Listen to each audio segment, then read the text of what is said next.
Hey guys, Zane at Valor Defense, and today we're going to do a muzzle device swap on this PSA Sabre-10. This is the customer's gun that came in. We're going to swap that basic flash hider over to a SilencerCo ASR mount so we can use a suppressor. Pretty sharp looking guns, first Sabre-10 I've seen so far.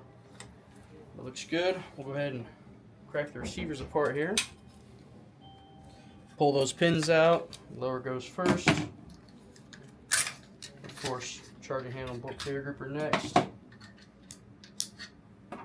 Now, we've actually got a guy's reaction rod, AR-10 pattern. So, if we're lucky, this should just slide right on. A little tight, but she fits. Cool, it holds it perfectly.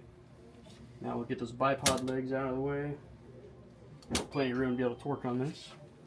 Grab our handy dandy Magpul wrench that we also sell, by the way. These things are awesome.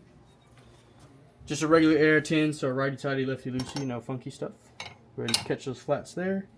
And easy peasy. That thing was barely on there.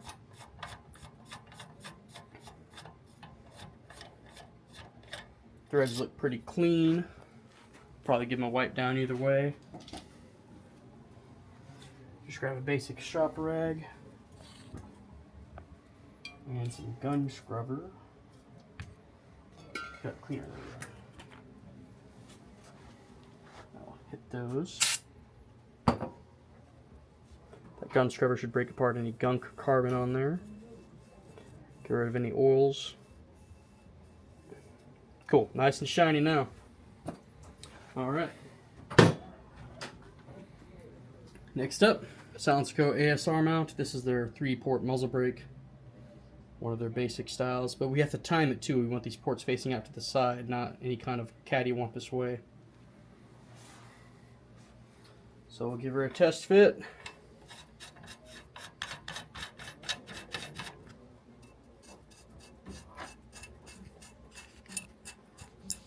Oop, and she almost butts all the way up. Right there's kind of where we want it. Comes with some shims, of course.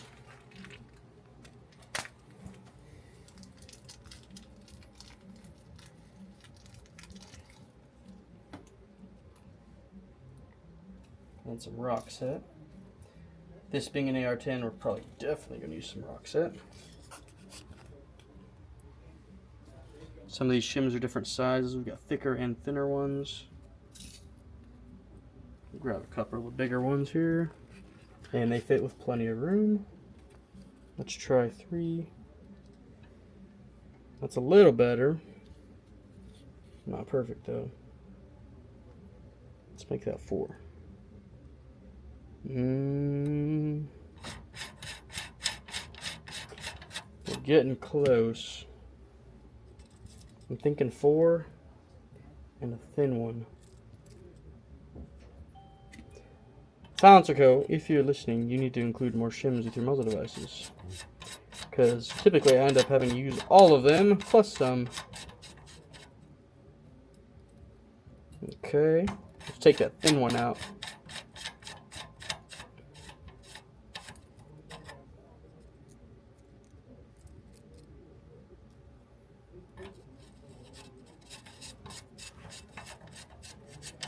You just look kind of 2 bigger ones and 2 medium ones. Ooh, and that's about perfect right there. So you can see we're facing about the 11 o'clock. We're going to crank on that and tilt that, get it perfectly timed. But before that, we're going to put some rock set on it.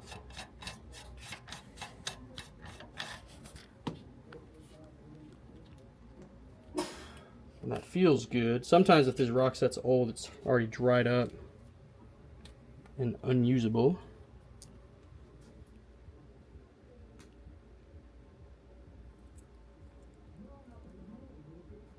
This stuff's already dry too. You think that's good, or should we just Loctite it?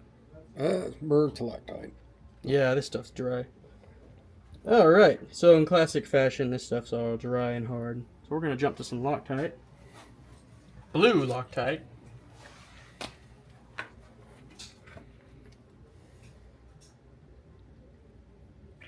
There we go.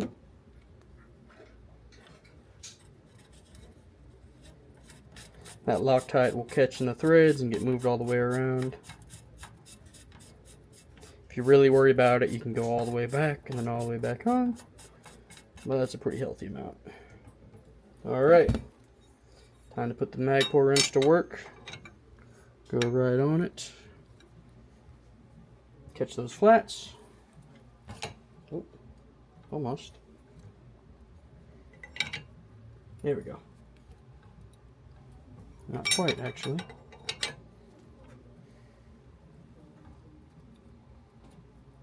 There we go.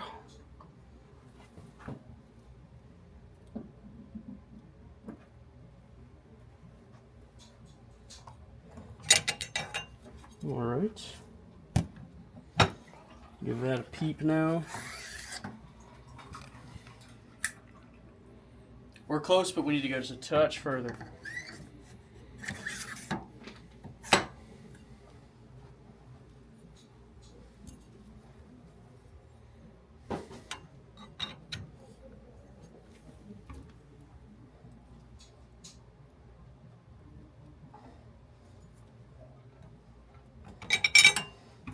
I think that might be the ticket there.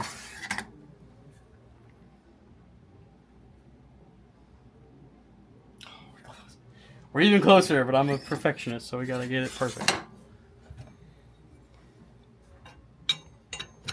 Because this is the kind of attention to detail you can expect from the fine folks here at Valor Defense.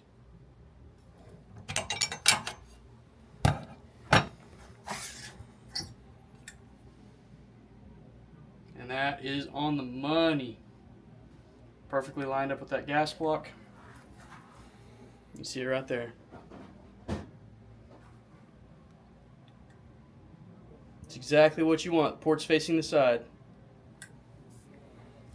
Looks good. Generally you want that Loctite or rock set to sit for about 24 hours, but hey, if you get excited, it's probably not going to be the end of the world. So that's all there is to it. Thank you guys for watching. If you guys like the content, like, follow, give us a subscribe. Make sure to come by and see us here in Lawton, Oklahoma. Thank you.